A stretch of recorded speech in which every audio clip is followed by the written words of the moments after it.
Waktu sahur, waktu lain. Waktu imsak, waktu lain. Waktu subuh, waktu lain. Waktu sahur. Apakah makna waktu sahur? Waktu sahur ialah waktu malam yang sebelah dekat kepada waktu subuh. Itu panggil waktu sahur.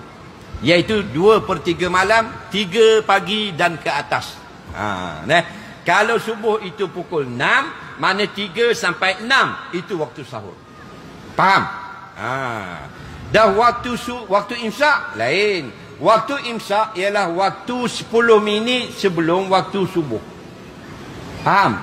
Waktu subuh ialah waktu yang diharamkan makan minum. Hatta yatabayyana lakumul khaytul abyadi minal khaytil aswadi minal fajr. Faham?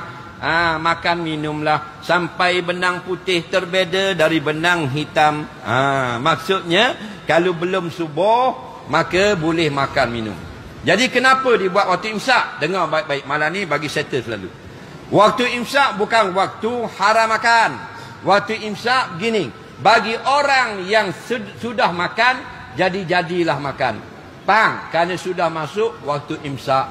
Orang yang sedang makan, datang waktu imsak, maka cepatlah makan atau makanlah. Faham? Orang yang belum lagi makan, dah masuk waktu imsak, segera, cepat, kerana sudah imsak. Nanti takut terlambat. Itu maksudnya. Bukan tak boleh makan. Bila tak boleh makan? Waktu subuh. Jadi kalau subuh itu pukul 6, imsak 5.50. Faham lagi? Tiba-tiba dalam soalan, sudah masuk waktu imsak, tapi orang waktu sahur sudah habis, azan subuh belum lagi dengar. Dia begini, kalau azan tak berbunyi, tapi waktu subuh sudah masuk, tak boleh makan. Sebab kadang-kadang mic tak berbunyi.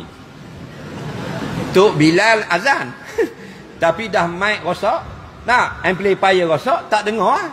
Bang, dia kata tak apa, lagi tak azan, kampung tu lagi boleh makan. Walaupun pukul 8 pagi. Tak boleh. Tak boleh. Dia masuk waktu, dia tengok jam dulu. Jam pukul 6, katakan subuh pukul 6. Pukul 6, tak boleh makan. Walaupun belum azan. Sebab apa? Sebab azan pun tengok jam juga, pukul 6. Tapi kalau kita tak pasti, jam pun tak ada dan tak pasti, maka dia boleh pakai azan.